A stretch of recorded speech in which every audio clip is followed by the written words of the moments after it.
The 19th century was a time of huge change. New ideas came out all the time. People were excited about steam power. Electricity was just starting to make its mark. It felt like anything could happen. Lots of people tried to invent new things. They thought up all kinds of machines and gadgets.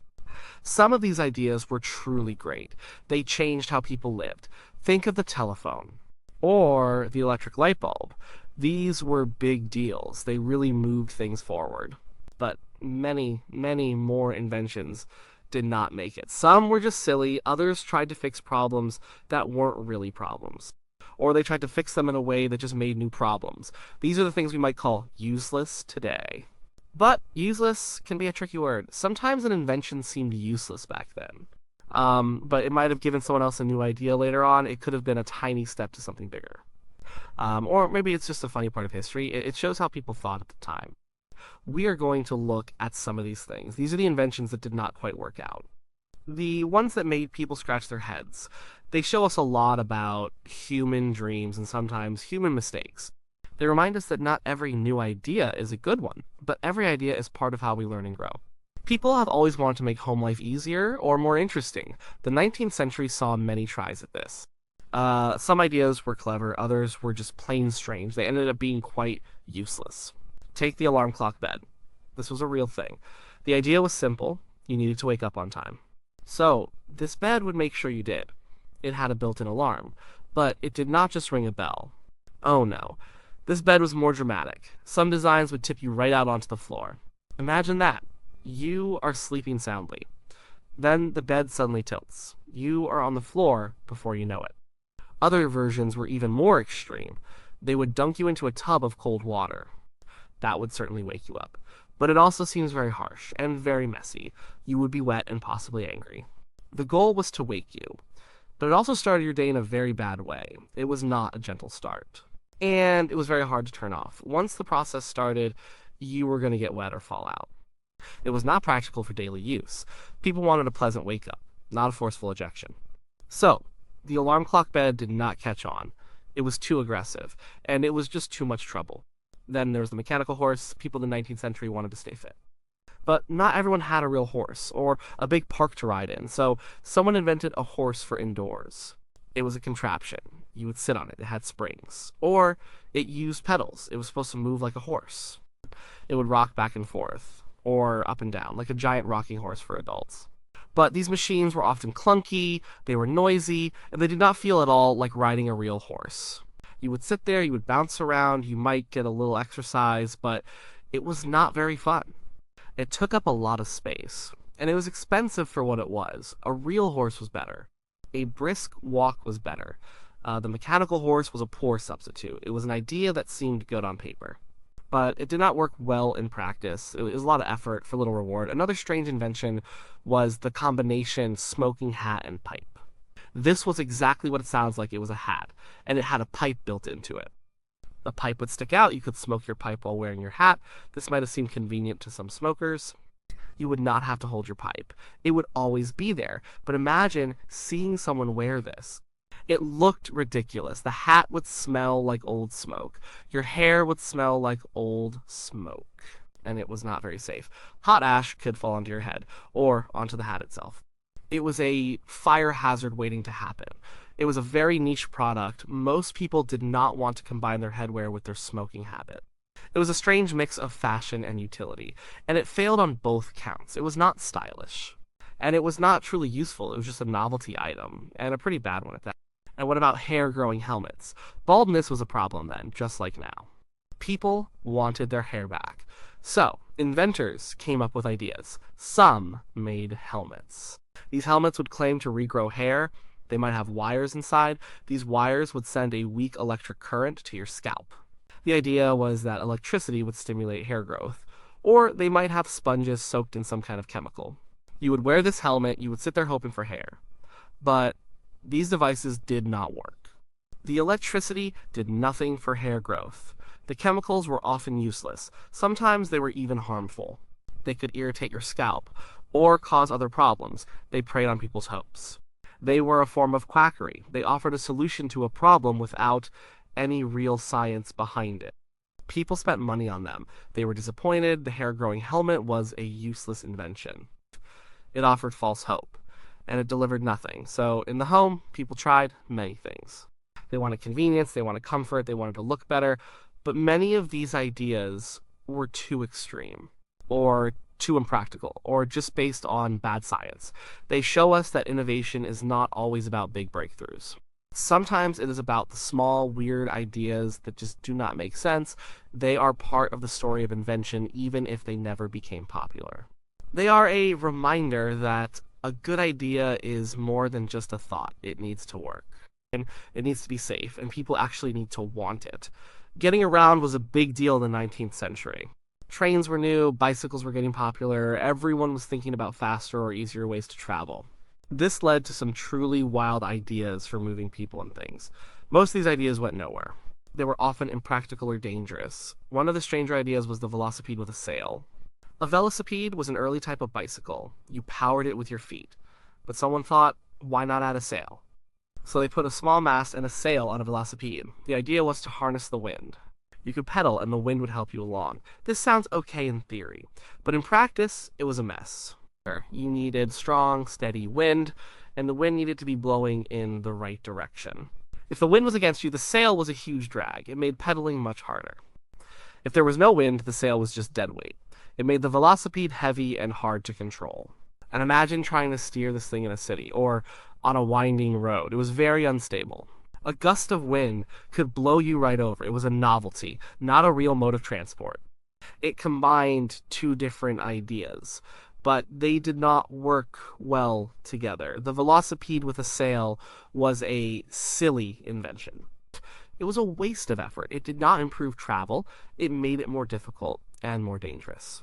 Then there were the early flying machines. People dreamed of flying for centuries. The 19th century was full of attempts.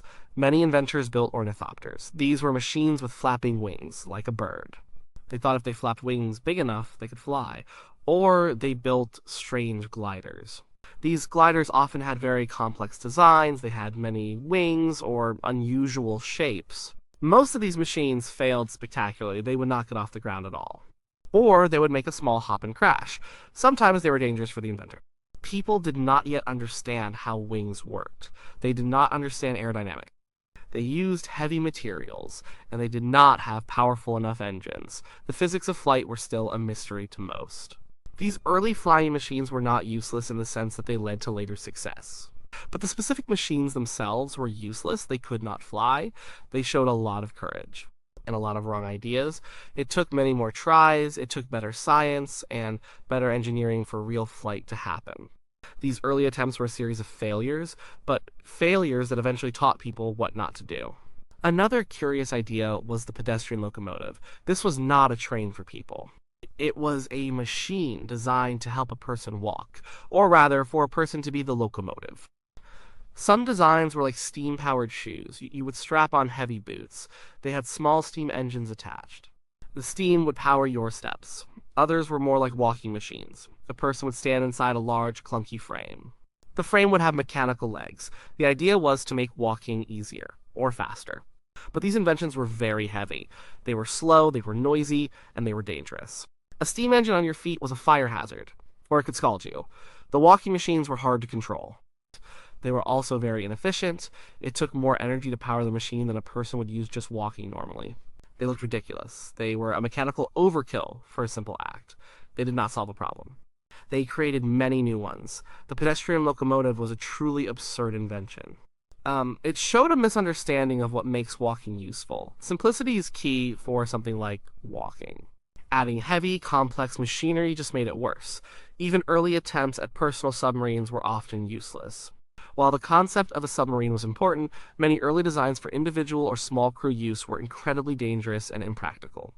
They were often hand-cranked, or used very simple, unreliable engines. They were hard to control underwater. They had very limited air supply, and they were prone to leaks. A famous example, the Hunley, showed they could be deadly effective for wartime. But for personal or general use, many designs were just death traps. They could barely move. They could barely stay submerged or surface reliably. The technology was not ready for safe, practical underwater travel for small vessels. These early subs were more about testing the limits. They showed a desire to explore. But the actual machines were not ready. They were more likely to sink than to succeed in any useful way.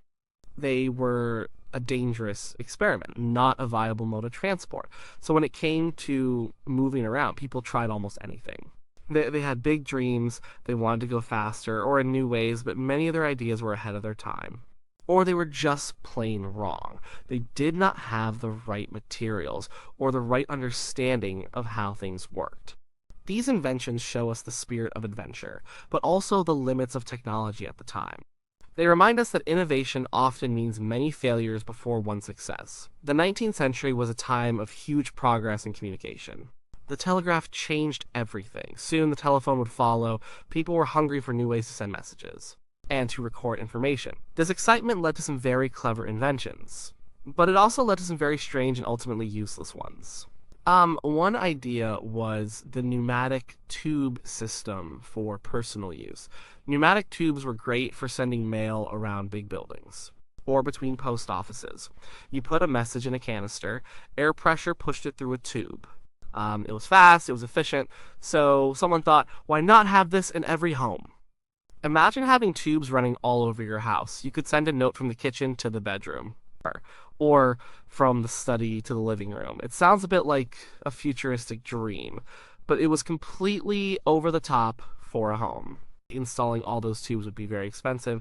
It would make a lot of noise. And for what? To send a short note across a few rooms, you could just walk or shout.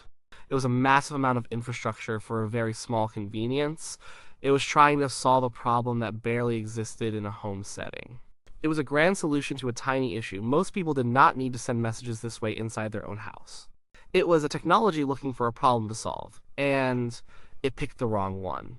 The pneumatic tube for personal use was a classic example of overkill.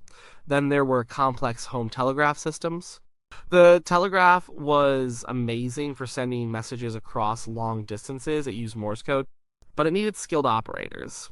It was a professional tool, but some people thought everyone should have a telegraph in their house. They imagined a world where you could telegraph your neighbor or send messages to family down the street. So, inventors made smaller, simpler telegraphs for home use, but they were still complicated. You needed to learn Morse code. You needed to understand how to connect wires. It was not as easy as picking up a phone. And it was very expensive. It required technical knowledge most people did not have. People wanted easy communication. The home telegraph was not easy. It was a novelty for enthusiasts. It was not a practical tool for the average person. The telephone eventually solved the problem of easy home communication. It did it simply. The home telegraph was a good idea in spirit, but it was too complex. And it was just too much for everyday life. Early phonographs, while revolutionary, were also quite limited for widespread personal use. Thomas Edison's invention was groundbreaking. It could record sound and play it back. This was a marvel, but the early machines were very expensive. They were delicate, and they were hard to use well. The recordings were also poor quality. They were scratchy. They were faint. You could record your voice, but it was not very clear. And the cylinders used for recording could only be played a few times before they wore out. So, while the idea was powerful, the actual machines were not something everyone could have or easily use. They were more for demonstration, or for businesses, or for a few rich hobbyists. They were not for the average family to record and listen to music every day. It took many more years. It took many improvements. It took new formats like discs. It took lower prices. Only then did the phonograph become a common household item. So the early phonograph, for all its genius, was not immediately useful for a wide range of personal information or entertainment needs. It was more a promise of the future. And then we had the pantelegraph. This was an early kind of fax machine. It could send drawings or handwriting over telegraph lines. This was a very advanced idea for its time. You could put a signature on one end, and it would appear on the other. This was very impressive. But it was also very slow. It was unreliable, and it was expensive to use. It was used in places like banks, or for legal documents, for very specific needs, but it was not for sending everyday pictures. Or casual notes. It was not something you would ever see in a home. The technology was too complex. The signal was often interrupted. It did not offer a clear, fast, and affordable way to send images. So, while it was a step towards modern faxing, the pantelegraph itself was not truly practical for widespread communication. It was a niche machine, a marvel, yes, but a marvel with very limited real-world application. It was more a proof of concept. It showed what might be possible, but not what was practical in the 19th century. These communication inventions show a strong human desire to connect, to share information, to overcome distance, but they also show that new technology needs to be practical. It needs to be affordable, and it needs to be easy to use. If it is too complicated or too costly, it will not catch on. No matter how clever the idea is, the failures in communication taught inventors what people truly needed, and how to deliver it in a way that worked for everyone. The 19th century was a time of both scientific discovery and a lot of wishful thinking. People were very concerned with health. They wanted to look better, and they wanted to improve themselves. This led to many strange inventions. Some were based on early flawed science, others were just outright quackery. They promised a lot, but they delivered very little. Electric belts and corsets were a popular gimmick. Electricity was a new and mysterious force. People thought it could do anything. So inventors made belts and corsets with wires inside. These devices claimed to cure all sorts of ailments. They said they could improve circulation, they could relieve pain, they could even make you lose weight. You would wear this belt. It would send a weak electric current through your body. The current was usually very mild. Sometimes you could not even feel it. But people believed it was working. They hoped it was working. In reality, these devices did nothing. The electric current was too weak to have any real medical effect. It certainly could not cure diseases or melt fat. They were based on the idea that electricity was a miracle cure. It was a pseudoscience. People spent good money on these belts. They were often disappointed. They were harmless mostly, but utterly useless for their claimed purposes. They were a clear example of how people were tricked by new technology. Then there were vibrating machines for weight loss. The idea was simple. If you shook someone enough, they would get thin. So, inventors built large machines. You would stand on a platform or sit in a chair attached to a vibrator. The machine would shake you vigorously. It would jiggle your body. People believed this intense vibration would break down fat cells, or it would stimulate muscles, making them stronger. But this was not how the human body works. Shaking does not make you lose weight. It might feel like you are doing something active, but it has no real effect on fat. These machines were noisy, they were cumbersome, and they were expensive. They gave people a false sense of effort. People felt like they were working out, but they were not. It was a passive activity. It required no real physical effort. It was a complete waste of time and money. The vibrating machine for weight loss was a classic health gimmick. It promised an easy fix, but there are no easy fixes for weight loss. Phrenology devices were another strange trend. Phrenology was a pseudoscientific belief. It said that the shape and bumps on a person's skull showed their personality and their intelligence, so people made devices to measure skulls. These devices often looked like complicated helmets. They had many small sensors, or measuring points. You would put it on your head. The device would measure the bumps and the size of different parts of your skull. Then, a phrenologist would interpret these measurements. They would tell you if you were brave, or kind, or smart. But phrenology was never based on real science. There was no link between skull shape and personality. The brain is complex. Its functions are not shown by bumps on the head. These devices were part of a misguided craze. They provided false information, they reinforced biases, and they were completely useless for understanding a person. They were a tool for false science, and so they were useless themselves. And let us not forget the various hair restorers. Baldness was a common concern, and still is. Many inventors offered solutions. These were often concoctions of various chemicals. They came in bottles. They claimed to regrow hair or to stop hair loss. Some might have contained alcohol or plant extracts. Some even had lead or other dangerous ingredients. People would rub these liquids onto their scalps. They hoped for a miracle, but almost all of them did not work. At best, they were harmless oils. At worst, they caused skin irritation or even poisoning. They were sold with grand promises. They were often expensive, and they were a source of great disappointment. The science of hair growth was not understood. These restorers were just a shot in the dark, or a deliberate scam. They were a reflection of people's desperation, and a testament to how easy it is to exploit that desperation. These cures for baldness were useless. They provided no real benefit, and sometimes they caused harm. These inventions show us a mix of hope and naivety.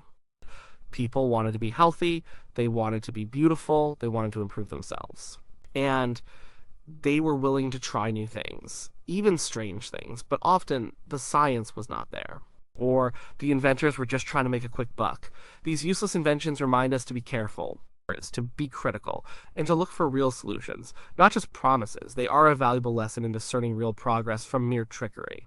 We have looked at many strange and ultimately useless inventions from the 19th century. We saw tipping beds, we saw sailing bikes, we saw vibrating machines, and electric belts. These things did not change the world for the better. Most of them faded away. Some are just funny stories now. But there are still lessons we can learn from them. Why do people invent these things? A big reason was hope. People hope to solve problems. They hope to make life better. Or easier. They hope to make money. The 19th century was full of optimism. New technologies were popping up all the time. The steam engine, the telegraph, it felt like anything was possible. So if a new invention could move a train, why couldn't a small machine make you thin? Or regrow your hair. People often connected new powerful ideas with less powerful or even unrelated problems. Another reason was the limited knowledge of the time. People did not always understand science well. They did not have the materials we have today, or the tools. Think of those early flying machines. People dreamed of flight. They tried hard, but they did not understand aerodynamics well enough. They built heavy machines. They did not have strong, light engines. Their failures taught them what not to do. The early, useless attempts eventually paved the way for successful flight. So sometimes a bad idea is not really useless. It is a necessary step.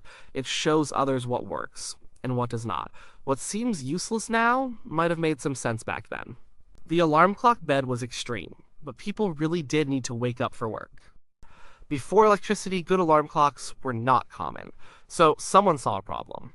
They just came up with a very strange solution. The context matters, their needs were real. Their solutions were just not always good. These inventions also show the human desire to improve life. No matter how strange the attempt, we always want things to be better, we want to be healthier. We want to communicate faster, we want to travel further. This drive is very strong. It is what pushes us forward, even when we make mistakes, even when our ideas are silly. The sheer number of inventions, even the useless ones, shows how creative people are. It shows how much they try. And this leads to a big lesson. It is okay to fail. Failure is a huge part of progress. If inventors only tried things they knew would work, we would have far fewer new things. Many useful inventions started as failures, or they were built on the lessons of earlier failures. The inventor of the velocipede with a sail might have felt silly, but they were part of the learning curve for personal transport. Their experiment, however strange, contributed to the overall knowledge. It showed that sails are not good for small personal land vehicles. These useless inventions are a snapshot. They capture human creativity, they capture our hopes, and sometimes our silliness. They remind us that the path to progress is not always straight. It is often winding, it is full of dead ends, and it is full of funny detours. They are a good reminder that not every good idea is immediately obvious. And not every obvious idea is actually good. They help us understand the past better. They show us what people cared about, what they struggled with, and how they tried to overcome those struggles. They are not just weird objects from history. They are part of the bigger story of how we became who we are. And they are a testament to the endless human quest to invent, to build, and to try something new. Even if that something new is a very bad idea.